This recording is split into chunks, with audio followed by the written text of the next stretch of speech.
Щурецът е вид насекомо от клас Grimus разред Compestris, правокрили, обитаващо райони в умерения климатичен пояс.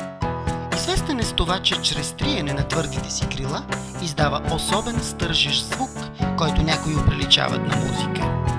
Този факт, както и неговият лекомислен нрав и безотговорно поведение, са причина да навлезе дълбоко в фолклора и в метафоричния език на хората.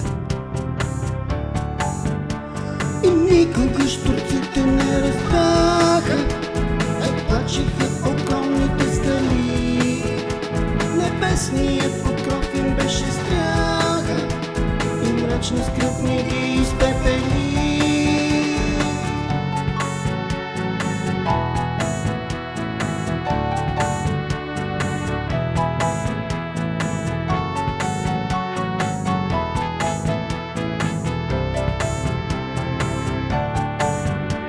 Навсякъде щурците разпиляха гитарни песнички, цигулков прах.